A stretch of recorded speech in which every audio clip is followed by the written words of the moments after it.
Hi welcome to Malabar kitchen. അപ്പോൾ ഇന്ന് മലബാർ കിച്ചണിൽ വളരെയധികം സ്പെഷ്യൽ ആയിട്ടുള്ള ഹൈദരാബാദി ചിക്കൻ ദം ബിരിയാണിയുടെ റെസിപ്പിയാണ്. വളരെ എളുപ്പമാണ് നമുക്ക് ഇത് ഉണ്ടാക്കിയെടുക്കാൻ വേണ്ടിയിട്ട്. അതേപോലെ തന്നെ ഇതിന് മണവും രുചിയും കൊണ്ട് ശരിക്കും നമുക്ക് മനസ്സറിഞ്ഞ് കഴിക്കാൻ തോന്നുന്ന ബിരിയാണി എന്ന് തന്നെ പറയാം. അത്രയധികം സ്പെഷ്യലാണ്. എല്ലാവരും തീർച്ചയായും ട്രൈ ചെയ്ത് നോക്കുക ഈ നോമ്പ് തുറക്ക്. അപ്പോൾ നമുക്ക് നോക്കാം ഇതെങ്ങനെയാണ് പ്രിപ്പയർ ചെയ്യുന്നതെന്നുള്ളത്. അപ്പോൾ ഞാനൊരു 3 കപ്പ് അരിയുടെ കണക്കിൽ വെച്ചിട്ടാണ് പറയുന്നത്. ഏകദേശം 1/2 കിലോയിലധികമായിട്ട് വരും. അപ്പോൾ ഇതിനായിട്ട് ഇതിന് നമ്മൾ സവാള വേറെ വഴറ്റിയെടുക്കേണ്ട ആവശ്യമില്ല. ഇതിൽ നമ്മൾ ഫ്രൈ ചെയ്തിട്ടാണ് മെയിനായിട്ട് ചേർത്ത് കൊടുക്കുന്നത്.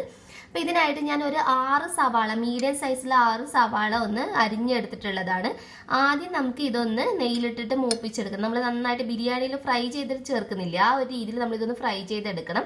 അതിനുശേഷം ഇതിനകത്തുനിന്ന് ഉപയോഗിച്ചിട്ടാണ് നമ്മൾ ചിക്കൻ കൂടി ഒന്ന് മറിനേഷൻ ചെയ്യാൻ വെക്കുന്നത്. അപ്പോൾ ഫസ്റ്റ് നമുക്ക് ഈ ഒരു സ്റ്റെപ്പ് ചെയ്തെടുക്കാം. അപ്പോൾ ഫ്രൈ ചെയ്തെടുക്കാനായിട്ട് ഞാനൊരു ചീനച്ചട്ടിയിലോട്ടേക്ക് ആവശ്യത്തിന് എണ്ണ ഒഴിച്ചു കൊടുത്തിട്ടുണ്ട്. ഞാൻ വെജിറ്റബിൾ ഓയിലാണ് ഫ്രൈ ചെയ്തെടുക്കുന്നത്. ഇതിനകത്തോട്ടേക്ക് ഞാനൊരു 2 ടേബിൾ സ്പൂണിനടുത്ത് നെയ്യ് കൂടി ചേർത്ത് കൊടുത്തിട്ടുണ്ടായിരുന്നു. എന്നാലും നമ്മൾ ഈ ഫ്രൈ ചെയ്തെടുക്കുന്നതിന് നല്ലൊരു ഫ്ലേവർ കിട്ടാൻ വേണ്ടിയിട്ടാണ്. ഇനി നമുക്ക് എണ്ണ ചൂടായി വരുമ്പോൾ സവാള ഇട്ടിട്ട് നന്നായിട്ട് മൂപ്പിച്ചെടുക്കാം. എണ്ണ നന്നായി ചൂടായി വന്നിട്ടുണ്ട്. ഇനി ഇതിനകത്തോട്ടേക്ക് നമ്മൾ അരിഞ്ഞു വെച്ചിരിക്കുന്ന സവാള ചേർത്ത് കൊടുക്കാം.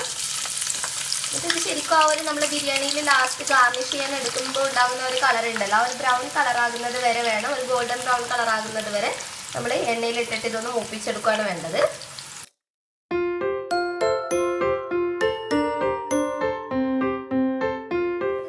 നന്നായിട്ട് മൊരിഞ്ഞിട്ട് കണ്ടില്ല, ഈ ഒരു കളറായി വന്നിട്ടുണ്ട്. ഇനി നമുക്ക് ഇത് എണ്ണയിൽ നിന്ന് എടുത്ത് മാറ്റിയിട്ട് ഒരു ടിഷ്യൂവിനകത്തോ അതല്ലെങ്കിൽ നമ്മുടെ കിച്ചൺ ടവലിനകത്തോട്ടൊക്കെ വെച്ച് ഇതിന്റെ എണ്ണ ഒന്ന് വാർന്ന് കളയാം. ഇതുപോലെ നമുക്ക് ബാക്കിയുള്ളത് മുഴുവൻ ഒന്ന് ഫ്രൈ ചെയ്തെടുക്കാം. അപ്പം ഞാൻ മുഴുവൻ സവാള ഇതുപോലെ ഒന്ന് ഫ്രൈ ചെയ്ത് വെച്ചിട്ടുണ്ട്. ഇനി നമുക്ക് ചിക്കൻ ഒന്ന് മാരിനേഷൻ ചെയ്തെടുക്കാം. ഇതിനായിട്ട് ഞാൻ ഒരു 1/2 കിലോ ചിക്കൻ നന്നായിട്ട് കഴുകി വൃത്തിയാക്കി വെച്ചിട്ടുള്ളതാണ്. ഇനി ഇതിനകത്തോട്ടേക്ക് ഓരോ ഇൻഗ്രീഡിയൻസ് ആയിട്ട് ചേർത്ത് കൊടുക്കാം. ഒരു 2 ടേബിൾ സ്പൂണിനടുത്ത് ഇഞ്ചിയും വെളുത്തുള്ളിയും അതുപോലെ തന്നെ പച്ചമുളകും കൂടി ഒരുമിച്ചിട്ട് മിക്സിയിലിട്ടിട്ടൊന്ന് അരച്ചെടുത്തിട്ടുള്ളതാണ്. അപ്പം ഞാൻ ഒരു പച്ചമുളകും ഒരു അത്യാവശ്യം വലിയ പീസ് ഇഞ്ചിയും അതുപോലെ തന്നെ ഒരു 3 വെളുത്തുള്ളിയാണ് ഉപയോഗിച്ചിട്ടുള്ളത്. ഇനി ഇതിനകത്തോട്ടേക്ക് ഞാൻ കുറച്ച് മല്ലിയിലയും അതുപോലെ തന്നെ പുതിന ഇലയും കൂടി മുറിച്ച് വെച്ചിട്ടുള്ളതാണ് ചേർത്ത് കൊടുക്കുന്നത്. 1 ടീസ്പൂണിനടുത്ത് ഗരം മസാല, ഇത് ഞാൻ വീട്ടിൽ തന്നെ പൊടിച്ചിട്ടുള്ളതാണ്. അപ്പോൾ ഇതിന്റെ റെസിപ്പി നിങ്ങൾക്ക് വേണമെന്നാണെങ്കിൽ ഇതിന്റെ ഇൻഗ്രീഡിയൻസ് ഞാനൊന്ന് ഡിസ്ക്രിപ്ഷൻ ബോക്സിൽ കൊടുക്കാം. അതല്ലെങ്കിൽ പാക്കറ്റിലുള്ളത് വാങ്ങിച്ച് ഉപയോഗിച്ചാലും മതി. 1/2 ടീസ്പൂണിനടുത്ത് മഞ്ഞൾപ്പൊടി, 1/2 ടീസ്പൂണിനടുത്ത് മുളക് പൊടി ചേർത്ത് കൊടുക്കാം, 1/2 ടേബിൾ സ്പൂണിനടുത്ത് തൈര്, 1 ടീസ്പൂണിനടുത്ത് ചെറുനാരങ്ങയുടെ നീര് ചേർത്ത് കൊടുക്കാം, 2 പിഞ്ച് ഏലക്ക പൊടിച്ചിട്ടുള്ളത്, പിന്നെ നമ്മൾ നേരത്തെ ഫ്രൈ ചെയ്ത് വെച്ചിട്ടുള്ള സവാള കൂടി ചേർത്ത് കൊടുക്കാം, കുറച്ച് ആവശ്യത്തിനുള്ള ഉപ്പ് കൂടി ചേർത്ത് കൊടുക്കാം. ഇനി ഇതൊക്കെ കൂടി കൈ വെച്ചിട്ട് നന്നായിട്ടൊന്ന് മിക്സ് ചെയ്തെടുക്കാം. ഈ മസാലയായിട്ട് ചിക്കന് ശരിക്കും ഒന്ന് യോജിപ്പിച്ചെടുക്കാം നമുക്ക്. അപ്പം ഞാൻ ചിക്കനിലോട്ടേക്ക് മസാലയൊക്കെ പുരട്ടി ഒന്ന് റെഡിയാക്കി എടുത്തിട്ടുണ്ട്. ഇനി നമുക്കിത് ഫ്രിഡ്ജിനകത്തോട്ടേക്ക് വെക്കാം. ഫ്രിഡ്ജിനകത്തോ പുറത്തോ വെച്ചാൽ മതി. 1/2 മണിക്കൂർ തുടങ്ങി 1 മണിക്കൂറെങ്കിലും നിങ്ങൾ ഇത് റെസ്റ്റ് ചെയ്യാൻ വെക്കാം. കാരണം ഇതിനകത്തുള്ള ഏറ്റവും മെയിൻ ആയിട്ടുള്ള കാര്യം ഈ ചിക്കൻ മാരിനേഷനാണ്. അപ്പോൾ ആ ഒരു സ്റ്റെപ്പ് ഒരിക്കലും ഒഴിവാക്കരുത്. അപ്പോൾ ഇത് റെഡിയായി വരുന്ന ആ സമയം കൊണ്ട് നമുക്ക് ഇതിനകത്തോട്ടേക്കുള്ള റൈസ് ഒന്ന് റെഡിയാക്കി എടുക്കാം. അപ്പോൾ റൈസ് കുക്ക് ചെയ്തെടുക്കുന്നതിന് വേണ്ടിയിട്ട് ഞാനൊരു ബിരിയാണി ചെമ്പിനകത്തോട്ടേക്ക് ആവശ്യത്തിന് വെള്ളം ഒഴിച്ചു കൊടുത്തിട്ടുണ്ട്. ഇപ്പം ഞാനൊരു 3 കപ്പ് അരിയുടെ കണക്കിലാണ് ചെയ്യുന്നത്. അപ്പോൾ 3 കപ്പ് അരിക്ക് ശരിക്കും അളവിൽ വെക്കുവാണെങ്കിൽ 6 കപ്പ് വെള്ളമാണ് നമ്മൾ ആഡ് ചെയ്യേണ്ടത്. അത് ഓരോ അരിക്കും ചേഞ്ച് ആയിരിക്കും. പക്ഷെ ഈ ഒരു ബിരിയാണി ചെയ്യുമ്പോൾ നമ്മൾ കറക്റ്റ് എമൗണ്ടിലല്ല വെള്ളം വെക്കുന്നത്. അധികം വെള്ളം വെച്ചിട്ട് നമ്മൾ കുറച്ചൊന്ന് ഇതൊന്നൊരു 80% നമ്മുടെ ഈ അരി കുക്കായി വരുമ്പോൾ ഇതിനകത്ത് നമ്മൾ എടുത്ത് കോരിയിട്ട് ദം ചെയ്തെടുക്കുകയാണ് ചെയ്യുന്നത്. അപ്പോൾ നിങ്ങൾ എപ്പോഴും നിങ്ങൾ എടുക്കുന്ന അരിയുടെ അളവിന് നിങ്ങൾ സാധാരണ എടുക്കുന്ന വെള്ളത്തിൽ നിന്നും അധികം വെള്ളം വെക്കുക. ഇനി നമുക്ക് ഇതിനകത്തോട്ടേക്ക് കുറച്ച് ചേരുവകൾ ചേർത്ത് കൊടുക്കാം, നല്ലൊരു ഫ്ലേവർ കിട്ടാൻ വേണ്ടിയിട്ട്. അപ്പോൾ ആദ്യമേ തന്നെ ഞാൻ ഇതിനകത്തോട്ടേക്ക് കുറച്ച് സജീരകമാണ് ചേർത്ത് കൊടുക്കുന്നത്. നമ്മുടെ ബിരിയാണി മസാലയൊക്കെ വാങ്ങിക്കുമ്പോൾ അതിന്റെ കൂടെ നിങ്ങൾക്ക് വാങ്ങിക്കാൻ ആ പാക്കറ്റിനകത്ത് ഇത് ഉണ്ടാവും, എന്തായാലും അതൊന്ന് ശ്രദ്ധിച്ചാൽ മതി. അപ്പോൾ അത് കുറച്ചൊന്ന് ചേർത്ത് കൊടുക്കാം. ഒരു 2 ബേ ലീവ്സ് ഇടാം, 2 കറുവപ്പട്ട, ഒരു 4 ഗ്രാമ്പു ചേർത്ത് കൊടുക്കാം, ഒരു 3 ഏലക്ക. ഇനി 1 ടീസ്പൂണിനടുത്ത് നെയ്യ് കൂടി ഒഴിച്ചു കൊടുക്കാം, ഒരു ടീസ്പൂണിനടുത്ത് ചെറുനാരങ്ങ നീര്. അപ്പോൾ നമ്മുടെ റൈസിന് ആവശ്യത്തിന് വേണ്ടത്ര ഉപ്പ് ചേർത്ത് കൊടുക്കുക. ഉപ്പ് ചേർത്ത് കഴിഞ്ഞാൽ നന്നായിട്ട് ഇളക്കിയിട്ട് വെള്ളത്തിന്റെ ടേസ്റ്റ് നോക്കുക. അപ്പോൾ നമ്മൾ വെള്ളത്തിന്റെ ടേസ്റ്റ് നോക്കുന്ന സമയത്ത് ഒരു ഇത്തിരി ഉപ്പ് കയറി നിൽക്കുന്ന രീതിയിൽ വേണം എപ്പോഴും ഉപ്പ് ചേർത്ത് കൊടുക്കാൻ വേണ്ടിയിട്ട്. എന്നാലും മാത്രമേ നമ്മൾ റൈസ് കുക്ക് ചെയ്യുന്ന സമയത്ത് അത് നല്ല കറക്റ്റ് ആ ഒരു ഉപ്പ് അതിന് ശരിക്കും ഒന്ന് പിടിച്ചു കിട്ടുള്ളൂ. അപ്പം ഞാൻ നന്നായിട്ട് മിക്സ് ചെയ്തിട്ട് ഉപ്പൊക്കെ നോക്കി ഒന്ന് അഡ്ജസ്റ്റ് ചെയ്തിട്ടുണ്ട്. ഇനി വെള്ളം തിളച്ച് വരുമ്പോൾ നമുക്ക് ഇതിനകത്തോട്ടേക്ക് അരി ചേർത്ത് കൊടുക്കാം. അപ്പൊ വെള്ളം നന്നായിട്ട് തിളച്ചു വന്നിട്ടുണ്ട്. നമുക്ക് ഇനി അരി ചേർത്ത് കൊടുക്കാം. അപ്പോൾ ഞാൻ 3 കപ്പ് ബസ്മതി റൈസ് നന്നായിട്ട് കഴുകി വൃത്തിയാക്കിയതിന് ശേഷം അരമണിക്കൂർ വെള്ളത്തിൽ കുതിർത്ത് വെച്ചിട്ടുള്ളതാണ്. അപ്പൊ നമ്മൾ ദമ്മൊക്കെ ചെയ്തെടുക്കുന്ന സമയത്ത് ഈ ഒരു മെത്തേഡിൽ ചെയ്തെടുക്കുന്നതായിരിക്കും നല്ലത്. അപ്പൊ ഞാനിവിടെ ഉപയോഗിച്ചിരിക്കുന്നത് മാംഗോ ബസ്മതി റൈസ് ആണ്. അതൊക്കെ നിങ്ങളുടെ ഇഷ്ടത്തിനനുസരിച്ച് ഏത് റൈസ് ആണെങ്കിലും കൂടുതൽ കുറച്ച് നീളമുള്ള അരി തന്നെ സെലക്ട് ചെയ്യാൻ വേണ്ടിയിട്ട് നോക്കുക, ഈ ഒരു ബിരിയാണി ഉണ്ടാക്കിയെടുക്കാൻ വേണ്ടിയിട്ട്. ഇനി ഒരു തവി വെച്ചിട്ട് ചെറുതായിട്ടൊന്ന് ഒരു 2 മിനിറ്റ് ഒരു ചെറു തിള ഒന്നുകൂടി വരുന്നത് വരെ ഇതുപോലെ തവി വെച്ചിട്ടൊന്ന് ചെറുതായിട്ടൊന്ന് ഇളക്കി കൊടുക്കാം. അതിനുശേഷം നമുക്കിത് മൂടി വെക്കാം. അപ്പൊ മൂടി വെച്ചിട്ട് നമുക്ക് കുക്ക് ചെയ്തെടുക്കാം. റൈസ് ഒത്തിരി അങ്ങ് വെന്ത് കുഴഞ്ഞു പോകുന്നത് പോലെ ആകരുത് ഒരിക്കലും. ഒരു 80% കുക്കാവുമ്പോൾ നമുക്ക് ഇതിന് വെള്ളത്തിൽ നിന്ന് എടുത്ത് മാറ്റാം. അപ്പൊ നമ്മുടെ റൈസ് കുക്കായി വന്നിട്ടുണ്ട്. ഞാൻ ഫ്ലെയിം ഓഫ് ചെയ്തിട്ടാണ് ഉള്ളത്. ഇനി നമുക്ക് ഒരു അരിപ്പക്കയിൽ വെച്ചിട്ട് അരി ഇതുപോലെ ഒന്ന് എടുത്ത് വെള്ളമൊക്കെ നന്നായിട്ട് വാർന്ന് കളഞ്ഞതിന് ശേഷം ഒരു പാത്രത്തിനകത്തോട്ടേക്ക് മാറ്റാം. മുഴുവൻ റൈസും ഞാനൊന്ന് വെള്ളം വാർന്ന് കളഞ്ഞിട്ടുണ്ട്. അപ്പൊ നിങ്ങൾ നന്നായിട്ട് ശ്രദ്ധിക്കുക. കണ്ടില്ല, ഇതിപ്പോ കറക്റ്റ് പാകത്തിന് കിട്ടിയിട്ടുണ്ട്. ഒരു 80% മാത്രമേ കുക്ക് ചെയ്തെടുത്തിട്ടുള്ളൂ. ഇനി നമുക്ക് ഇതിനകത്തോട്ടുള്ള ചിക്കൻ ഒന്ന് റെഡിയാക്കി എടുക്കാം. അപ്പൊ ഒരു സോസ് പാൻ വെച്ച് അത് നന്നായിട്ട് ചൂടായി വരുമ്പോൾ ഇതിനകത്തോട്ടേക്ക് നമുക്ക് നെയ്യ് ചേർത്ത് കൊടുക്കാം. അപ്പൊ നിങ്ങൾക്ക് നെയ്ക്ക് പകരം വേണമെങ്കിൽ എണ്ണയിൽ വേണമെങ്കിലും ചെയ്യാം.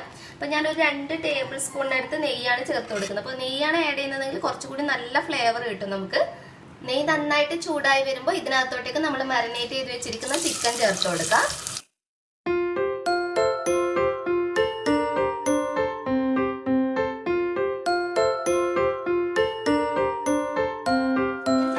ശേഷം തവി വെച്ചിട്ട് ജസ്റ്റ് നെയ്യായിട്ട് ചിക്കനെ ഒന്ന് ജസ്റ്റ് മിക്സ് ചെയ്തെടുക്കുക. അതിനുശേഷം നമുക്കിത് മൂടി വെച്ചിട്ട് കുക്ക് ചെയ്തെടുക്കാം. അപ്പോൾ ചിക്കൻ ആണെങ്കിൽ നമ്മൾ ഒത്തിരി അങ്ങ് മുഴുവനായിട്ട് വെന്ത് കുഴയുന്നതൊക്കെ കുക്ക് ചെയ്തെടുക്കരുത്. നമ്മൾ അരി വേവിച്ചെടുത്തതുപോലെ തന്നെ ഒരു 80% മാത്രം കുക്ക് ചെയ്തെടുക്കുക. കാരണം നമ്മൾ ദം ചെയ്തെടുക്കുമ്പോൾ ഇതൊന്നുകൂടി അങ്ങ് കുക്കായി വരും. അപ്പോൾ നന്നായിട്ടൊന്ന് മിക്സ് ചെയ്തെടുക്കാം. ഒന്ന് മിക്സ് ചെയ്തെടുത്തതിന് ശേഷം ഞാനൊരു ഇത്തിരി കൂടി നമ്മൾ നേരത്തെ വറുത്ത് വെച്ചിരിക്കുന്ന സവാള ചേർത്ത് കൊടുക്കുന്നുണ്ട്. ഇനി നമുക്കിത് മൂടി വെച്ചിട്ട് കുക്ക് ചെയ്തെടുക്കാം. ഒന്ന് മൂടി വെക്കാം. ചിക്കൻ ഇവിടെ നന്നായിട്ട് കുക്കായി വന്നിട്ടുണ്ട്. ഇതിനകത്തുള്ള വെള്ളമൊക്കെ ശരിക്കും ഇറങ്ങി വന്ന് അതൊക്കെ ഇതായിട്ട് നന്നായി മിക്സായി ശരിക്കും കണ്ടില്ലേ, നല്ലൊരു ഗ്രേവി ആയിട്ട് കിട്ടിയിട്ടുണ്ട്. നമുക്ക് ഇതിനകത്ത് ഒത്തിരി വെള്ളത്തിൻ്റെ കണ്ടന്റ് നിങ്ങൾക്ക് തോന്നുവാണെങ്കിൽ തുറന്ന് വെച്ചിട്ട് കുറച്ച് നേരം കൂടി കുക്ക് ചെയ്തെടുക്കാം. എന്നിട്ട് ആ വെള്ളം ഒന്ന് ഡ്രൈ ആക്കി എടുക്കാം. അതല്ലെങ്കിൽ നമ്മൾ ബിരിയാണി ഉണ്ടാക്കിയെടുക്കുന്ന സമയത്ത് വെള്ളം അങ്ങ് കൂടിപ്പോകും. ഇതിപ്പോൾ നല്ല കറക്റ്റ് പാകത്തിന് കിട്ടിയിട്ടുണ്ട്. ഇനി നമുക്ക് ദം വെക്കാനുള്ളതൊന്ന് റെഡിയാക്കി എടുക്കാം. അപ്പോൾ നിങ്ങൾ ഏത് പാത്രത്തിനകത്താണോ ദം വെക്കുന്നത് ആ പാത്രം ഒന്ന് റെഡിയാക്കി വെക്കുക. അതിനകത്തോട്ടേക്ക് നമ്മളിപ്പോൾ റെഡിയാക്കി ഇരിക്കുന്ന ചിക്കൻ്റെ മസാല ചേർത്ത് കൊടുക്കാം നമുക്ക്. അപ്പോൾ മുഴുവൻ ചിക്കനെ ഞാൻ ആദ്യത്തെ ഒരു ലെയറിൽ തന്നെ സെറ്റ് ചെയ്തിട്ടുള്ളത്. നിങ്ങൾക്ക് വേണമെങ്കിൽ 2 or 3 ലെയേഴ്സ് ഒക്കെ ആയിട്ട് ചെയ്യാം. ഞാനിപ്പോൾ ആകെ ഒരു ലെയർ വെച്ചിട്ട് തന്നെയാണ് ചെയ്യുന്നത്. ഇനി ഇതിൻ്റെ മുകൾ ഭാഗത്തായിട്ട് നമ്മൾ റെഡിയാക്കിയിട്ടുള്ള റൈസ് ചേർത്ത് കൊടുക്കാം.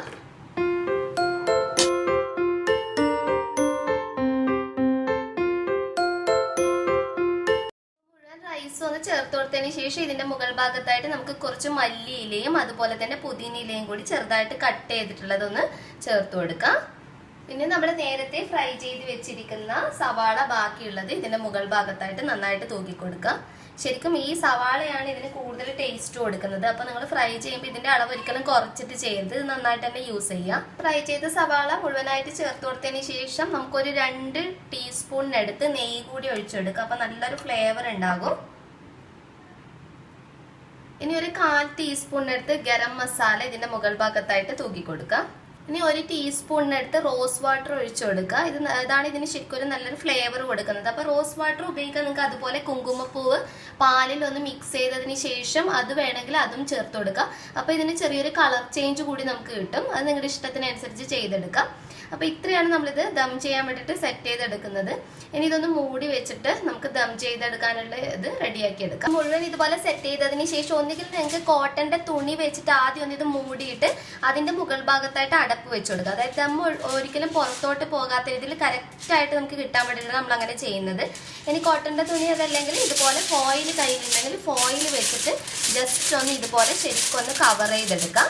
അപ്പൊ ഞാൻ ശരിക്കൊന്ന് കവർ ചെയ്തെടുത്തിട്ടുണ്ട്. ഇനി നിങ്ങൾ യൂസ് ചെയ്യാത്ത എന്തെങ്കിലും പാനോ അതല്ലെങ്കിൽ തവയോ ഉണ്ടെങ്കിൽ അതൊന്ന് വെച്ചു കൊടുക്കുക. എന്നിട്ട് അത് നന്നായിട്ടൊന്ന് ചൂടാക്കി എടുക്കാം.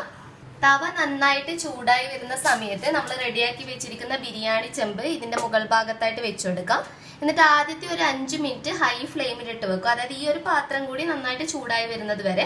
അതിനുശേഷം ഏറ്റവും ലോ ഫ്ലെയിമിലിട്ടിട്ട് ഒരു 20 മിനിറ്റ് തുടങ്ങി 30 മിനിറ്റ് വരെയാണ് നമ്മൾ ദം ചെയ്തെടുക്കുന്നത്. അപ്പോഴാണ് ശരിക്കും ഇതിന്റെ ഒരു ഫ്ലേവർ ഒക്കെ നമുക്ക് കറക്റ്റ് ആയിട്ട് കിട്ടുക. അപ്പോൾ ഒരു 30 മിനിറ്റിന് ശേഷം നമുക്ക് തുറന്നിട്ട് നോക്കാം. അപ്പോൾ കറക്റ്റ് അരമണിക്കൂർ കഴിഞ്ഞിട്ടുണ്ട്. നമ്മുടെ ഹൈദരാബാദി ദം ബിരിയാണി ഇവിടെ റെഡി ആയിട്ടുണ്ട്. നമുക്ക് ഫ്ലെയിം ഓഫ് ചെയ്യാം. അപ്പോൾ ഞാൻ തവയിൽ നിന്ന് എടുത്ത് മാറ്റിയിട്ടുണ്ട്. നമുക്ക് ഈ ചൂടോട് കൂടി തന്നെ ഈ ഫോയിൽ നമ്മൾ കവർ ചെയ്ത് വെച്ചിരിക്കുന്നത് ഒന്ന് മാറ്റാം.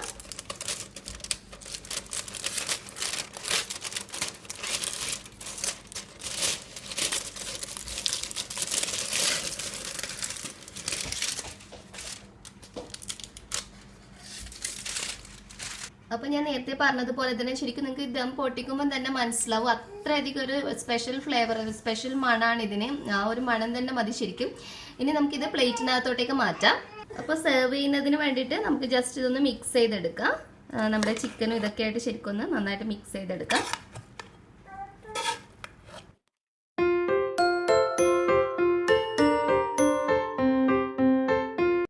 നല്ല ടേസ്റ്റി ആയിട്ടുള്ള ഹൈദരാബാദി ചിക്കൻ ദം ബിരിയാണി ഞാനൊരു സെർവിങ് പ്ലേറ്റിലോട്ട് മാറ്റിയിട്ടുണ്ട്. ഇതിനെ ഗാർണിഷ് ചെയ്യാൻ വേണ്ടി കുറച്ച് കുക്കുംബർ ഒന്ന് മുറിച്ച് വെച്ചിട്ടുണ്ട്. അതുപോലെ തന്നെ കുറച്ച് മല്ലിയില മുറിച്ചിട്ട് അതിൻ്റെ മുകൾ ഭാഗത്തായിട്ട് തൂക്കി കൊടുത്തിട്ടുണ്ട്.